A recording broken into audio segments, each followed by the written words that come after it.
Feeling স্টেশনগুলোতে লম্বা line পেরিয়ে তেল মিলছে মাত্র 2 লিটার। গুজব ও সংকটের আশঙ্কায় সর্বত্রই তেলের জন্য দীর্ঘ প্রতীক্ষা। কার আগে কে পাবে এ নিয়ে গ্রাহকদের মধ্যে ঘটছে উত্তেজনা। পরিস্থিতি সামাল দিতে যানবাহনে জ্বালানি তেল কেনার সীমা নির্ধারণ করে দিয়েছে বাংলাদেশ পেট্রোলিয়াম কর্পোরেশন বিপিসি। এতে সবচেয়ে বেশি বিপাকে পড়েছেন মোটরসাইকেল ভিত্তিক রাইড শেয়ার চালকেরা। এখন তো আপনারা দেখতেছেন যে বাংলাদেশে তেল নাই, তাহলে তেল গেল কোথায়? মানে আমরা সাধারণ জনগণ তো বিভাগে পড়ে গেছি, কাজ কাম থেকে বয়ে থাকতে হবে তেলের জন্য। তো ওখানে দেখতেছি 300 গাড়ি আছে, মানে সিরিয়ালে আর কি। আমাকে তেল নিতে হলে সিরিয়াল দিতে হবে 300 জনের পিছনে। নতুন সিদ্ধান্ত অনুযায়ী মোটরসাইকেলের জন্য জ্বালানি নেওয়া যাবে দিনে সর্বোচ্চ 2 লিটার। কিন্তু এই সামান্য জ্বালানি দিয়ে পুরো দিন যাত্রী পরিবহন চালিয়ে যাওয়া সম্ভব কিনা সেই প্রশ্ন তুলছেন চালকেরা। এই খাতের সিংহভাগ চালকই দৈনিক আয়ের ওপর নির্ভরশীল। কিস্তিতে বাইক কেনা বা পরিবারের খরচ মেটানোর ক্ষেত্রে এই আয় কমে যাওয়া তাদের জীবনযাত্রাকে চরম সংকটে ফেলেছে। মোটরসাইকেল রেন্টে আমি চালাই, আমার করে খাইতে হয়, আমার তেল নিতে হবে। হ্যাঁ, একটা সিন্ডিকেট তৈরি হয়ে গেছে টোটালি। আর আমাদের বাংলাদেশটাই সিন্ডিকেট।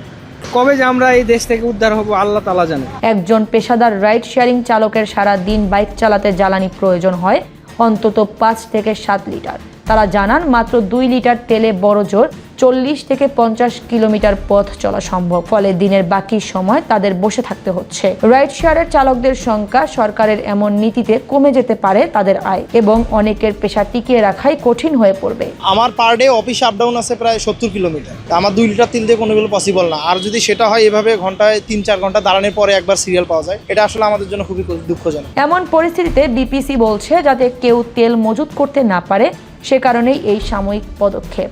এদিকে জ্বালানি তেল নিয়ে উদ্বিগ্ন হওয়ার কারণ নেই, পর্যাপ্ত মজুত রয়েছে বলে জানিয়েছেন জ্বালানি মন্ত্রী। প্রধানমন্ত্রীর কার্যালয়ে বৈঠক শেষে তিনি জানান 9 মার্চ আরও 2টি জ্বালানি তেলের জাহাজ আসবে।